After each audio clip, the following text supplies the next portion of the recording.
अस्सलाम वालेकुम students. Research का आज जो है वो हम चैप्टर 3 स्टार्ट करने जा रहे हैं विच इज़ सैम्पलिंग। बेटे देखें कि हमने रिसर्च के काफ़ी ज़्यादा जो है वो चैप्टर्स को डिस्कस कर लिया। ये आपके सामने जो है वो रिसर्च प्रोसेस है पूरा, जिसमें आप देख सकते हैं कि हमने पर्पज़ ऑफ स्टडी यानी कि एक्सप्लोरेशन, डिस्क्रिप्शन, कॉजल स्टडी हो सकती है। रिसर्चर की इंटरफेरेंस का लेवल मिनिमल, मॉडरेट, हाई हो सकता है। Study static, contribute, non contribute हो सकती है। रिसर्च स्ट्रैटेजीज हम कौन सी अडॉप्ट कर सकते हैं। मेजरमेंट के चैप्टर को हमने लास्ट में डिस्कस किया। उसके बाद हमने देखा कि डाटा एनालिसिस में हम किस तरह गुडनेस ऑफ डाटा को चेक कर सकते हैं। हाइपोथेसिस जो है वो टेस्ट कर सकते हैं। फिर डाटा कलेक्शन के मेथड्स, इंटरव्यू, ऑब्जर्वेशंस, क्वेश्चनर्स, हमने ये सारे जो है वो डिस्कस किए। टाइम होराइजन को डिस्कस किया कि या तो वन शॉट स्टडी हो सकती है या लॉन्गिट्यूडनल। तो बेटे उसमें दरमियान में ये सैम्पलिंग डिज़ाइन रह गया कि हम जब अपनी रिसर्च कंडक्ट कर रहे होते हैं तो उस टाइम पे जब हमने पॉपुलेशन में से सैम्पल को चूज़ करना होता है जिनसे रिलेटेड हम रिसर्च कंडक्ट कर रहे हैं, तो हमें सैम्पलिंग जो है वो करनी होती है और सैम्पलिंग डिज़ाइन जो है वो चूज़ करना होता है। तो आज आपका टॉपिक ऑफ डिस्कशन सैम्पलिंग से रिलेटेड है। आपके एक्सपेरिमेंटल डिज़ाइंस और सर्वे डिज़ाइंस जो हैं वो बड़े यूज़फुल होते हैं कि इनके थ्रू आप अपने रिसर्च क्वेश्चंस का आंसर दे सकते हैं, फर्दर एनालिसिस कर सकते हैं। लेकिन बेटे आपके सारी टेक्निक्स ख़राब हो जाएंगी अगर जो पॉपुलेशन आपने करेक्ट तरीके से टारगेट ना करें जिससे रिलेटेड आपने स्टडी कंडक्ट करनी है। ऐसा पॉसिबल नहीं होता कि आपने जिन लोगों से, जिन ऑब्जेक्ट से के बारे में स्टडी करनी है, आप each and every people and object से डाटा गैदर कर सकें, क्योंकि इससे जो है इतना टाइम कंज्यूमिंग ये प्रोसेस है और आप हर पर्सन तक नहीं पहुंच सकते। तो normally the process of selecting the right individuals, objects और events as representatives for the entire population is known as sampling. तो हम सैम्पलिंग करते हैं जिसमें हम एंटायर पॉपुलेशन के रिप्रेजेंटेटिव्स के तौर पर कुछ इंडिविजुअल, कुछ ऑब्जेक्ट्स को सेलेक्ट कर लेते हैं। ठीक है, तो हम सैम्पल क्यों यूज़ करते हैं बेटे? इसकी एक वजह तो बहुत सिंपल है आपके सामने, बजाय इसके कि हम एंटायर पॉपुलेशन से डाटा कलेक्ट करें। आपको पता है कि रिसर्च इन्वेस्टिगेशन में हंड्रेड्स और इवन थाउजेंड्स ऑफ एलिमेंट्स जो हैं वो इंक्लूड हो सकती हैं और ये प्रैक्टिकली इम्पॉसिबल है कि आप हर एक से डाटा को एग्जामिन करें। तो इस वजह से वैसे भी अगर पॉसिबल हो भी तो भी time, cost and human resources की वजह से इससे मना किया गया है।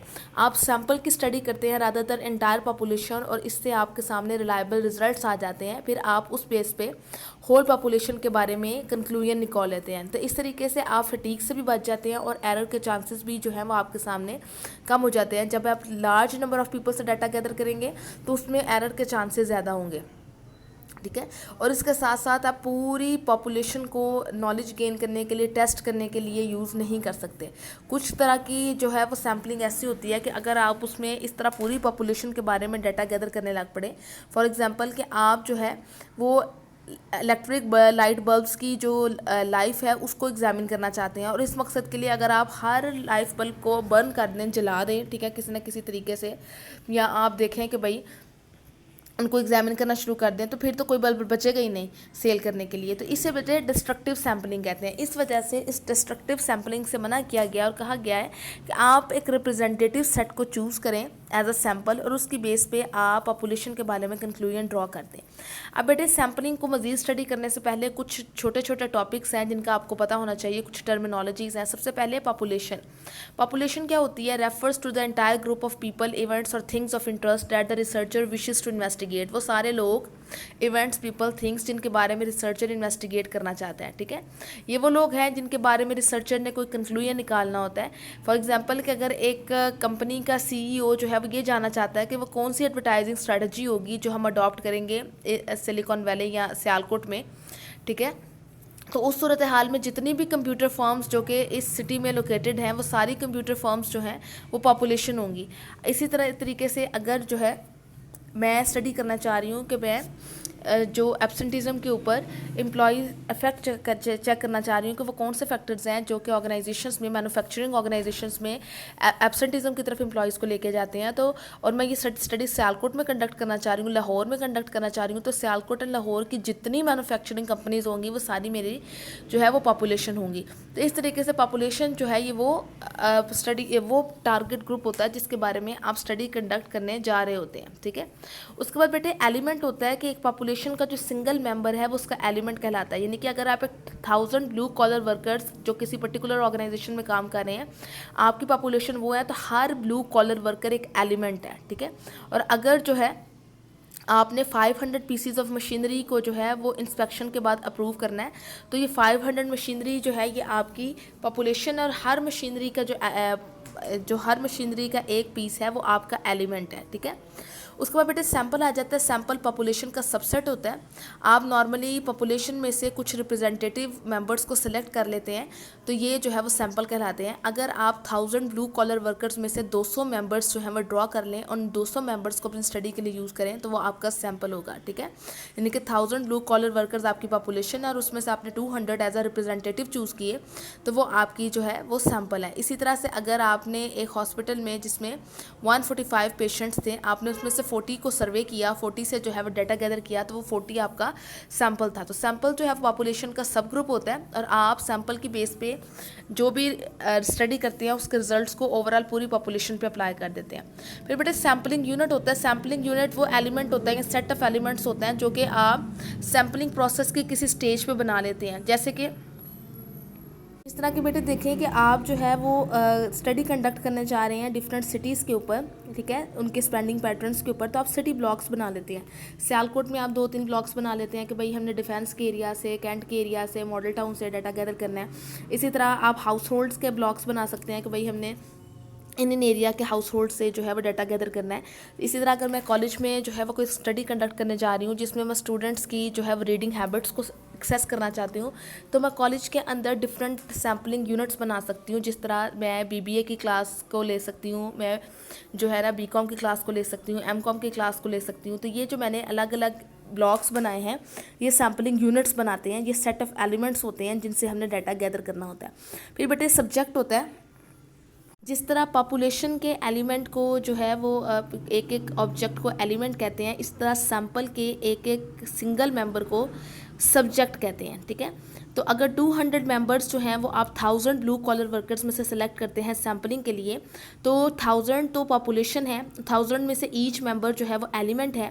200 मेंबर्स आपने सेलेक्ट किए सैम्पलिंग के लिए तो 200 आपका सैंपल है और उसमें उन 200 में से जो जो इंडिविजुअल है वो सारे इंडिविजुअल्स जो हैं वो आपका सब्जेक्ट है।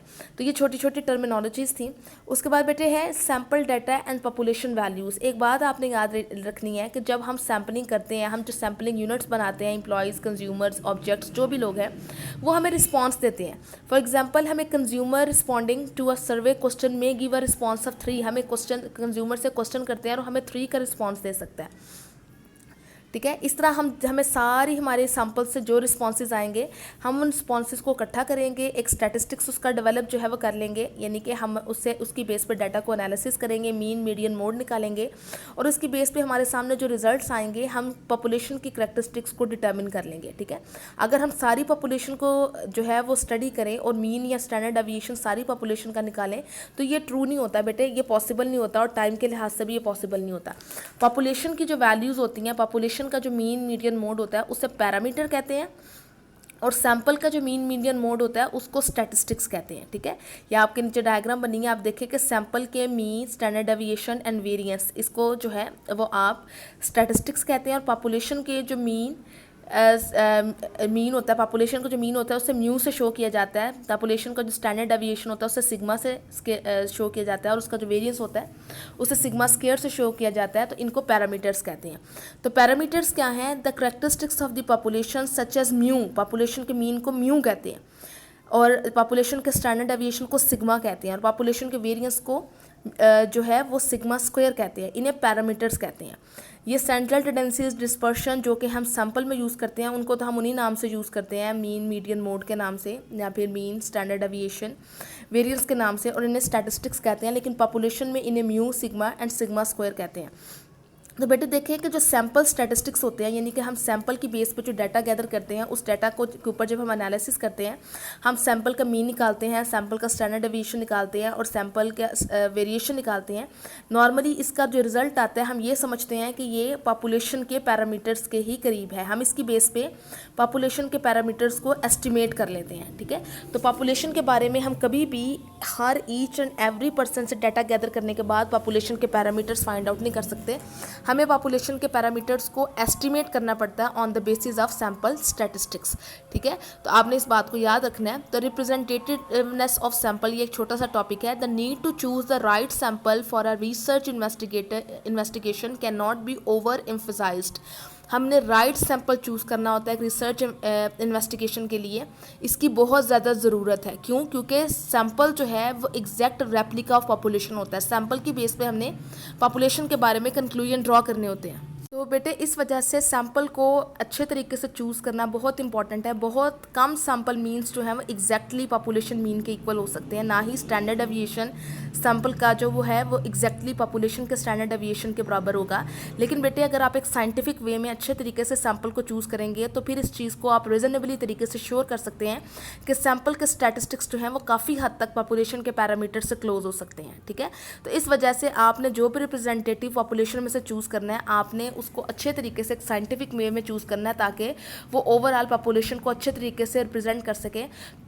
स्लाइड चांसेस जो हैं वो हो सकते हैं कि सैंपल की वैल्यूज़ जो हैं वो पॉपुलेशन के पैरामीटर से बाहर निकल जाएं या उसके अंदर आ जाए, लेकिन इसके बावजूद आपको बड़े क्लियर तरीके से, बड़े अच्छे तरीके से, बड़ी केयरफुली अपने सैंपल को चूज़ करना होगा। उसके बाद बेटा ये छोटा सा टॉपिक है नॉर्मेलिटी ऑफ डिस्ट्रीब्यूशन का। हमारी जो पॉपुलेशन के एट्रीब्यूट्स या करेक्टरिस्टिक्स होती हैं वो नॉर्मली डिस्ट्रीब्यूट होती हैं। बेटे देखें कि जिस तरह हाइट एंड वेट, आप इंडिविजुअल्स की हाइट एंड वेट को स्टडी करने जा रहे हैं तो हाइट एंड वेट में हर इंडिविजुअल दूसरे इंडिविजुअल से डिफर करता है। कुछ लोग लंबे हैं, कुछ छोटे हैं, कुछ दरमियान में हैं, कुछ हैवी हैं, कोई लाइट है, ठीक है, कोई मॉडरेट है, कोई दरमियान में है। अगर हम पॉपुलेशन करेक्टरिस्टिक्स को एस्टिमेट करना चाहें तो हमने जो सैंपल चूज़ करना है हमें वो इस तरीके से चूज़ करना है कि हमारे सैंपल में एक्सट्रीम वैल्यूज़ ना आ जाएँ, ठीक है। एक्सट्रीम वैल्यूज़ तो ये नहीं कि हमारा सारा का सारा फोकस ज़्यादा टॉल, ज़्यादा स्मॉल लोगों की तरफ हो, बल्कि हमने जिस तरह से हमारी पॉपुलेशन नॉर्मली डिस्ट्रीब्यूटेड है, इसी तरह जब हमें अपने सैंपल चूज़ करना है तो हमने उसमें भी इस चीज़ को कंसीडर करना है कि वो भी नॉर्मली डिस्ट्रीब्यूट हो, यानी कि हम रिप्रेजेंटेटिव सेट को चूज़ करें। हम हर तरह से जो सैंपल है जिसमें टॉल भी हों, जिसमें स्मॉल भी हों, मॉडरेट लोग भी हों, उन सब के बारे में जो है वो डाटा गैदर करें। तो नॉर्मली कहा जाता है कि अगर आप सैंपल साइज़ को इंक्रीज़ करेंगे तो इससे के चांसेस होते हैं कि आपकी जो डाटा है वो नॉर्मली डिस्ट्रीब्यूटेड हो। ये जिस तरह देखेंगे डायग्राम आपके सामने बनी हुई है कि नॉर्मल डिस्ट्रीब्यूशन किसे कहते हैं कि लो से लेके ऊपर जा रही है फिर हाई तक जा रही है, यानी कि आपकी पॉपुलेशन में हर तरह के लोग जो है वो मौजूद हो सकते हैं। तो पॉपुलेशन के एट्रीब्यूट्स नॉर्मली डिस्ट्रीब्यूटेड है या नहीं, लेकिन अगर हम लार्ज नंबर ऑफ सैंपल लेते हैं और केयर से उसको चूज़ करते हैं तो हमारे सामने जो सैम्पलिंग डिस्ट्रीब्यूशन आएगी उसमें नॉर्मेलिटी होगी, यानी कि उसमें एक्सट्रीम वैल्यूज़ नहीं होंगी। क्योंकि शायद आपने स्टैट्स में मीन मीडियन मोड किया हो तो उसमें आपने देखा हो कि एक्सट्रीम वैल्यूज़ से आपके रिजल्ट्स ख़राब हो जाते हैं। तो इस वजह से हमारी कोशिश ये होती है जिस तरह हमारी पॉपुलेशन नॉर्मली डिस्ट्रीब्यूटेड है, हर तरह के लोग उसमें मौजूद हैं, इसी तरह से हम जो भी सैंपल चूज़ करें वो कंसनट्रेटेड ना हो। ये ना हो कि हमने सिर्फ एक सारे टॉल लोगों से डाटा गैदर कर लिया, सारे स्मॉल लोगों से डाटा गैदर कर लिया है, बल्कि हमें डाटा भी नॉर्मली तरीके से गैदर करना चाहिए। जब पॉपुलेशन की जो प्रॉपर्टीज़ हैं वो ओवर रिप्रेजेंटेड या अंडर रिप्रेजेंटेड नहीं होंगी तो हमारे पास एक रिप्रेजेंटेटिव सैंपल होगा।